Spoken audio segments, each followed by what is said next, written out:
Votre invité aujourd'hui dans la grande interview en direct sur Boursorama, première invité, c'est Gilles Grappinet. Bonjour. Bonjour. Merci d'être là avec nous, PDG de Worldline, leader européen des paiements. On aurait pu le voir dans d'autres conditions de marché.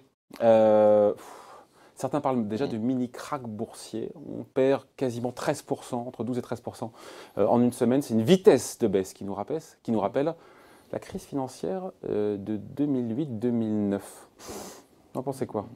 C'est indiscutable. Il y a un événement qui représente aujourd'hui une part d'inconnu. Donc les marchés, ça n'aime pas l'incertitude. C'est évidemment confronté à un certain nombre de mesures qui se mettent en place dans un certain nombre de pays dont on ne sait pas jusqu'où elles peuvent pénaliser éventuellement. Et sur l'aspect, pardon, je vous coupe, sur l'aspect purement marché financier et boursier, l'accélération, la baisse, cette correction, la brutalité de la correction, est-ce qu'elle vous inquiète ou vous regardez ça avec circonspection et distance? Non, avec pas mal de sérénité, pour être franc, ce qui concerne notre activité, notre secteur, et puis avec le recul évidemment d'une société qui a vécu depuis déjà quelques nombreuses années en bourse. Les marchés, ça monte et ça baisse. Forcément, ça a une culture structurelle d'anticipation et d'accélération, d'amplification des nouvelles, à la fois à la hausse ou à la baisse. Donc c'est une exagération de marché ce qu'on vit là? Je ne vais pas aller qualifier fondamentalement les réactions des opérateurs de marché, mais c'est clair, vous le notez vous-même, il y a une correction très violente qui a fait suite à une période où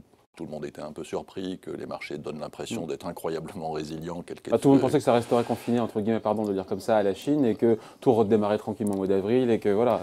Oui, c'est pas forcément un scénario qu'il faut invalider non plus aujourd'hui. Et c'est clair qu'on est face à une situation dans laquelle on découvre qu'il y a un certain nombre de pays qui ont été touchés par, à l'évidence, une internationalisation de cette situation sanitaire. Ces pays prennent les mesures qu'ils pensent adapter. Je pense qu'on va vivre une adaptation de ces agendas de politique sanitaire et de santé publique qui va continuer probablement à occuper pas mal notre espace médiatique et d'information collective. Et c'est bien, parce qu'on est bien dans un moment où il faut gérer une situation.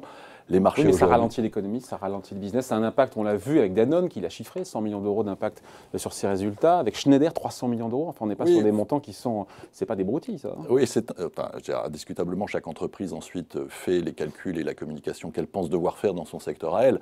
Ce que vous observez, que j'observe, et c'est là où je pense que pour l'instant le marché est dans une réaction assez systémique, c'est que tous les secteurs aujourd'hui sont touchés de manière relativement homogène. De manière non discriminée. Et non discriminée, alors que objectivement, les entreprises n'ont pas face à cette situation les mêmes types d'exposition par définition. Et je pense que comme toujours, une fois qu'il y aura eu la phase initiale, il y aura plus de discrimination parce qu'il y aura aussi une communication qui va s'adapter des entreprises. Les entreprises vont aussi pouvoir mesurer la réalité de leur exposition résiduelle en fonction de l'évolution de la situation sanitaire. On est dans la phase du maximum d'incertitude, à la fois sur la durée de cette crise sanitaire, sur le type des mesures qui peuvent être mises en place par les entreprises, par les pouvoirs publics. On a la BCE quand même, on a la BCE hier qui nous dit, enfin c'est quand même très préoccupé. Elle a dit on est très préoccupé par le coronavirus. Je veux dire, entendre ça de la part de la BCE, en même temps... je dois te le dire. Et par définition, encore une fois, on est face à une situation de santé publique qui, par définition, est en phase de développement. On n'est pas dans la phase où on peut dire que c'est ni derrière nous, ni stabilisé. En Chine, ça semble à peu près stabilisé. Oui, c'est vrai. Et je vous écoutais d'ailleurs l'autre jour dire quelque chose qui est très vrai. J'ai pas dit de bêtises. Non, je vous écoutais dire quelque chose qui est très vrai. Évidemment, comme tout dirigeant d'entreprise, on suit ça de très près. Ça fait plusieurs semaines, dans notre cas, qu'on avait commencé à prendre des mesures pour nous adapter à cette situation, restriction de déplacement, annulation d'un certain nombre d'événements dont on pensait qu'il n'était pas raisonnable de les maintenir, des événements internes, par exemple, des rassemblements de commerciaux, des choses comme ça, auxquels on pensait qu'il était raisonnable de limiter les risques de nos collaborateurs. Notre priorité en tant que chef d'entreprise aujourd'hui, c'est la santé de nos collaborateurs. Donc il y a des mesures de précaution qui sont prises chez Worldline, encore une fois. Très clairement, même si nous... Exemple de... typiquement, l'annulation de notre rendez-vous annuel de commerciaux de début d'année, qu'on va décaler de quelques mois en attendant. Qui devait se situer où ? Au cas particulier en Europe, à Lisbonne, et on a décidé de l'annuler de manière... préventive pour éviter à des collaborateurs de voyager du monde entier et se retrouver à Lisbonne, sachant qu'évidemment, sur plusieurs centaines de collaborateurs, vous ne pouvez pas être complètement certain qu'il n'y en a pas l'un d'entre eux qui a pu, le cas échéant, être passé par une zone à risque dans une période récente. Et vous préférez éviter ça, vous préférez aussi éviter, pour quelque chose qui peut finalement se décaler de quelques mois sans trop de dommages, créer un risque additionnel pour vos collègues. Gilles Grappinet, le 19 février, c'était il y a 9 jours, votre communication sur le sujet, c'était de dire les risques sont très limités liés en exposition au coronavirus. Est-ce que 9 jours après, seulement 9 jours après, vous avez changé de position ? Non, pas en ce qui C'est concerne... le même wording, risque très limité. Non, pour ce qui est de Worldline, enfin, je veux dire, encore une fois, David, on est dans un moment où on voit chaque semaine un élément de news flow nouveau. Donc, s'il y avait besoin, on pourrait réviser cette position. Ce n'est pas le cas aujourd'hui. Pourquoi? Parce que notre activité à nous, elle est effectivement d'abord très peu exposée à ce qui est quand même le foyer historique de cette histoire, qui est l'Asie et la Chine. On a des activités extrêmement modestes en Chine. Deuxièmement, nos activités historiquement ont toujours montré une extraordinaire résilience. Même, par exemple, dans la crise que vous évoquez en 2008, les fondamentaux du paiement électronique, ils ne s'alimentent quasiment que très marginalement à la croissance du PIB. Ils s'alimentent à des phénomènes beaucoup plus fondamentaux qui sont nos façons de faire le commerce, nos façons de payer, la digitalisation de nos économies et la disparition progressive du cash. Donc, dit autrement, le bénéfice 2020 de Worldline ne sera pas impacté par le coronavirus, ou alors à la marge? Aujourd'hui, franchement, oui, absolument, je peux absolument dire ça. Aujourd'hui, on n'a aucune raison d'imaginer que dans l'état de nos informations du moment, et compte tenu de ce qu'on connaît des fondamentaux de notre industrie, il devrait y avoir des impacts significatifs sur nos activités de la situation sanitaire du moment. Absolument. Bon, il faut qu'on parle de ce mariage entre Worldline et Ingenico, qui va faire de vous quatrième opérateur mondial des services de paiement, leader européen sur les transactions dématérialisées. Il faut expliquer en quoi ça concerne, parce que ça nous concerne tous au quotidien, sans qu'on le voit en fait quand on paye. Il faut rappeler la tuyauterie en fait. Vous êtes là pour mettre finalement pour s'assurer que la transaction soit sécurisée, qu'elle soit bien gérée entre toutes les parties prenantes, le commerçant, la banque, le client. C'est ça en fait votre boulot? Fondamentalement, on a deux grands métiers, si je simplifie à l'extrême. Vous êtes partout, mais on ne vous voit pas. Oui, en fait, vous nous voyez quand même parfois. En réalité, vous allez nous voir parfois dans un certain nombre de points de vente où vous verrez notre marque apparaître, même si on n'est pas effectivement une marque grand public. Vous avez raison. Nous, on est un métier B2B. On équipe les banques des systèmes informatiques et des logiciels qui leur permettent, plus de 300 d'entre elles en Europe, de produire les moyens de paiement dont elles équipent leurs clients. Donc, quand vous avez une carte, quand vous avez la possibilité de faire un virement bancaire, de vous connecter sur un système de digital banking pour autoriser une transaction, il y a une chance raisonnable, dans un certain nombre de pays, que ça passe par nos plateformes et par nos solutions. Elles nous externalisent ce type d'activités qui sont très industrialisables, très scalables, et ce qui permet de faire des économies d'échelle dont profitent tous nos clients bancaires. La deuxième chose, c'est qu'on équipe les commerçants, puisque c'est un marché biface. Une fois qu'on a un moyen de paiement, il faut l'utiliser. Et le premier cas d'usage, c'est évidemment dans le commerce. Et donc le petit terminal qu'on voit derrière, là. Voilà, absolument. Et là, quand on pense à Ingenico, parce qu'Ingenico, là, pour le coup, la marque, on la voit souvent quand on paye avec sa carte bancaire. Mais ça, c'est le passé, la carte bancaire, non? Enfin, c'est le présent, on dirait encore aujourd'hui, mais ça sera un jour bientôt fini, là, les cartes à puce, non? C'est pour quand, ça? Pas du tout. Non? Pas du tout. Non, la beauté du monde du paiement, David, c'est que si vous regardez le temps long, et je ne vais pas vous l'infliger ici une leçon d'histoire du monde du paiement, mais c'est que nos habitudes de paiement, en réalité, changent très lentement. Vous avez probablement, si on cherchait bien, pas dans vos poches, mais pas très loin de votre portefeuille ou de votre sac, sans doute encore autour de vous quelques moyens de paiement qui ont été inventés il y a plus de 1500 ans, des pièces, des billets, un carnet de chèques qui traite peut-être à la maison, que vous utilisez certainement de moins en moins, mais qui est toujours un peu là au cas où. Et vous avez une carte de débit, peut-être une carte de crédit, peut-être une carte sans contact pour payer une partie de vos dépenses de santé, sans doute un beeper dans votre voiture qui permet de passer sur un portique d'autoroute et de payer sans avoir à ressortir des pièces pour les mettre dans une machine. Vous voyez le Valina derrière vous qui est un terminal de type Android qu'on utilise dans des machines de vente automatique et qui lui permet d'avoir des choses en plus que le paiement, gérer de la fidélité, mettre des apps de type Android dans un écosystème. Et payer avec le pouce, on voit un pouce, là on peut payer. Oui, mais typiquement, il peut aussi faire de la reconnaissance faciale, il y a des caméras. C'est pour quand ça? C'est pour quand le paiement avec le pouce ou le. Ça existe déjà dans un certain nombre de cas d'usage sur vos smartphones. Il y a des marques de paiement qui proposent ça. La biométrie fera partie demain, évidemment, des systèmes d'authentification. Aujourd'hui, vous authentifiez la plupart du temps encore avec un code à 4 chiffres que vous avez mémorisé, qui est un secret que vous possédez, qui nous permet de penser que vous êtes qui vous... Qui n'est pas 0000. Voilà, idéalement, ça vaut mieux. Mais évidemment, fondamentalement, le code à 4 chiffres, c'est un secret qu'on partage avec évidemment celui qui a émis la carte et qui permet de vérifier que vous êtes qui vous prétendez être. Mais demain, dans un certain nombre de cas, c'est déjà votre pouce, ce sera votre iris, ce sera le son de votre voix. On a déjà des systèmes qui marchent extrêmement bien. Donc c'est la question de l'authentification dans les paiements, ce qui me permet de rappeler que évidemment le paiement, c'est aussi une industrie de la confiance.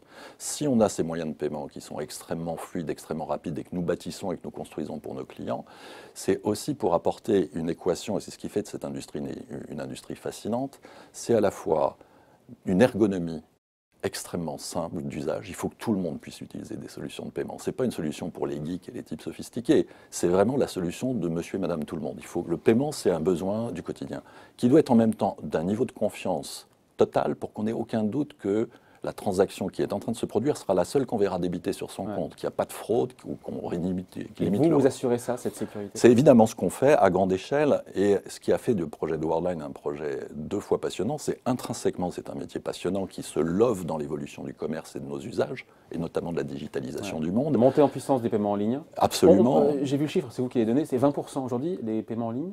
C'est 20%. Alors, en Europe, aujourd'hui, en nombre de paiements sur les points de vente, c'est ce qui fait de ce marché un marché extraordinaire pour une société comme la nôtre.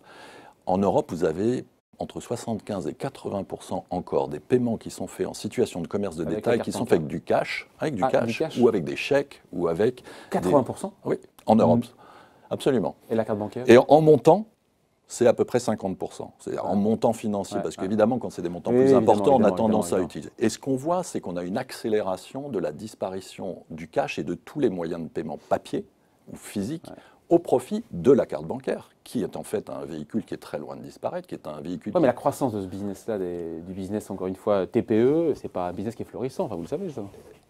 Non, pardon. Non, sincèrement, une ineptie. Allez, la première. Non, c'est pas du tout une ineptie, David. C'est vrai que vous avez, dans un certain nombre de pays, des niveaux d'équipement qui sont en place. Ce qu'on observe, en revanche, c'est qu'on a un usage de ces équipements qui, lui, est en forte croissance. Donc, le nombre de transactions que vous avez sur un point de vente, chaque année, en Europe, il croît de 6, 7, 8 ou 10% en volume de transactions qui se dématérialisent. Donc, même si le taux d'équipement des terminaux de paiement est très élevé, quand on s'en sert plus, ça fait plus de business. À la fin, oui, et c'est ce qui fait la beauté des métiers de service de paiement. On est généralement payé sur les volumes de transactions, sur le nombre de transactions ou la valeur des transactions.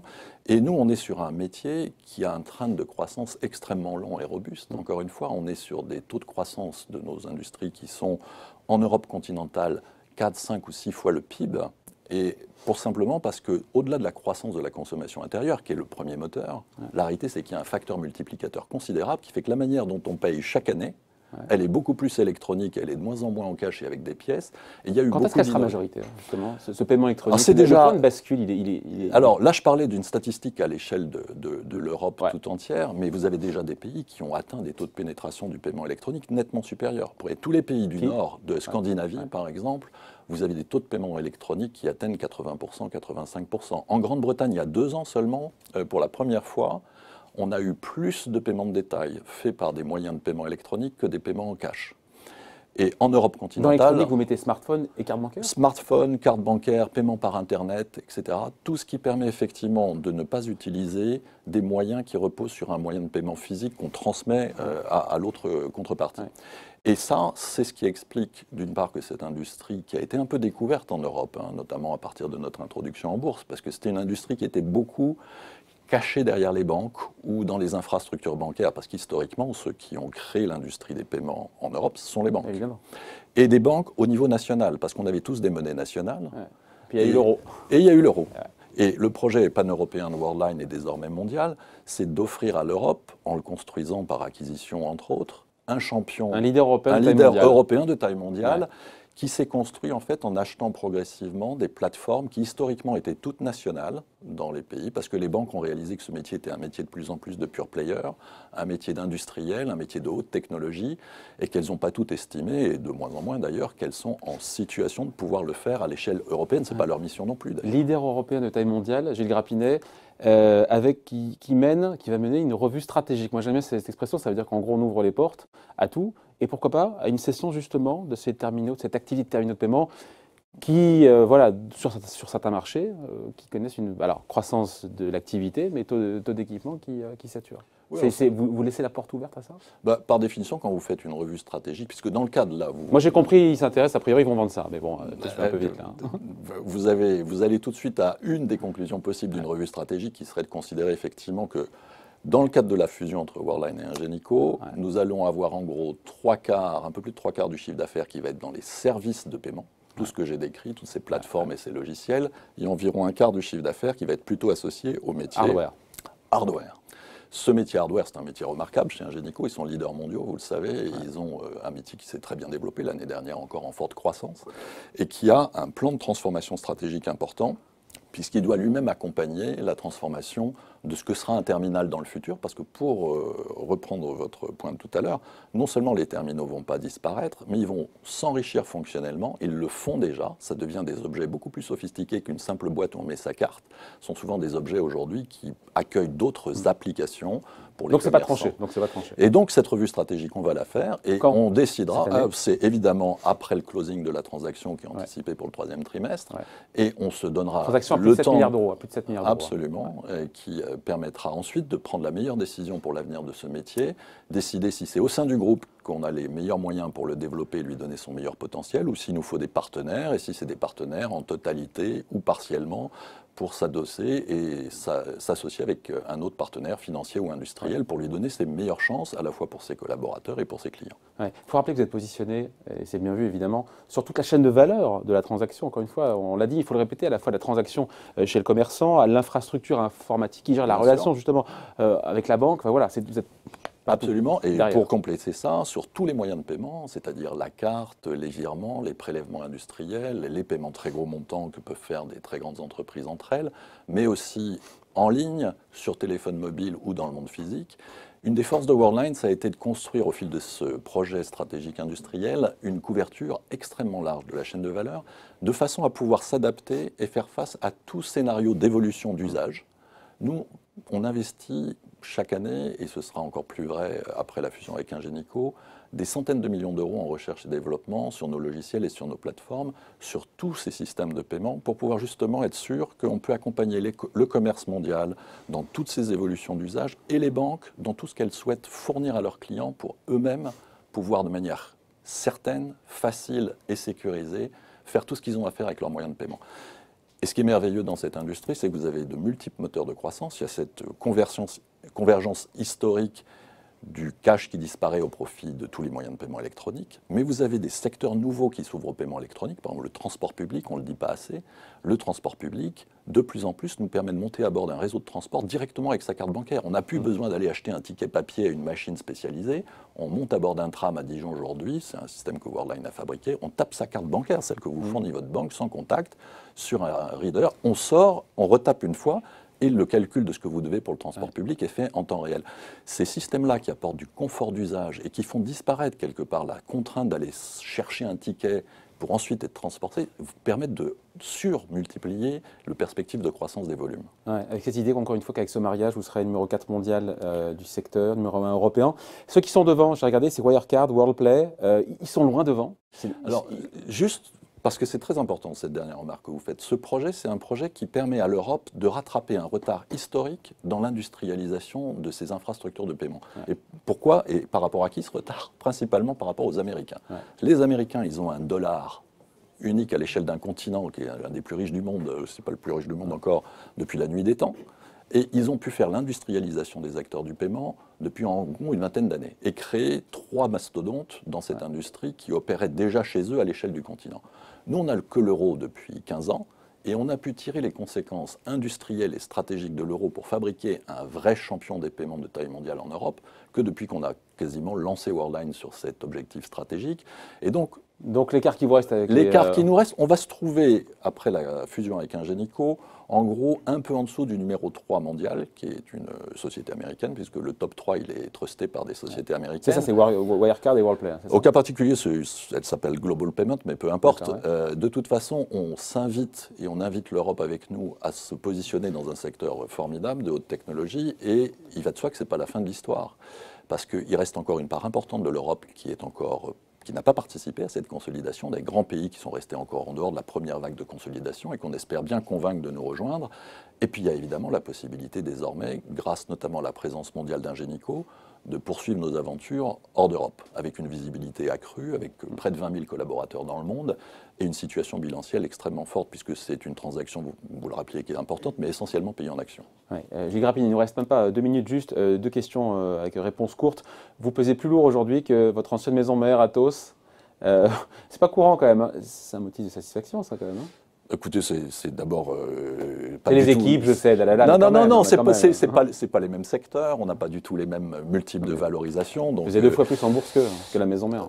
Oui, ça c'est en partie à cause du fait que le secteur du paiement hein. a été découvert plus récemment, et c'était un des objectifs d'Atos en nous mettant en bourse, de révéler que cette activité qu'il y avait au sein du périmètre du groupe méritait une valorisation différente pour lui permettre de participer à la consolidation européenne avec succès. Alors objectivement, c'est un très grand succès du groupe Atos, le Worldline. Le fait que notre capitalisation boursière soit où elle est aujourd'hui, c'est le reflet de 5 années, 6 années de travail acharné, effectivement, et de fusion et d'acquisition réussie. 300% de hausse, encore une fois, sur 5 ans en bourse. C'est un parcours boursier qui est exceptionnel, on finit là-dessus. Ça sera difficile de faire pareil dans les 5 prochaines années, quand même, non? Ah ben ça, non. Sincèrement, c'est bien notre ambition de continuer à poursuivre cette aventure. À faire 300% aventure. sur 5 ans. Quand vous regardez, aujourd'hui, il faut savoir rester modeste. Notre capitalisation boursière actuelle, c'est 14 milliards. Avec un Ingenico, ce sera probablement, on verra où sera la bourse, mais autour de 20 milliards ou plus. Les grands Américains sont à 100 milliards de dollars de capitalisation. Ouais. Il reste de la marge. Il reste de la marge, et je pense que l'Europe ne doit pas du tout avoir comme ambition de jouer les seconds couteaux dans n'importe quelle industrie, et certainement pas dans celle du paiement, où on est très innovant, très en avance dans pas mal de technologies par rapport au monde américain, et où objectivement on a des savoir-faire qui ont montré dans la carte historiquement ou dans le terminal qu'on savait être leader mondiaux. Donc, bon, on en reparlera. En tout cas, merci d'avoir été avec nous. Gilles Grapinet, un plaisir. PDG de Worldline, invité de la grande interview en direct sur Boursorama. Merci. Merci.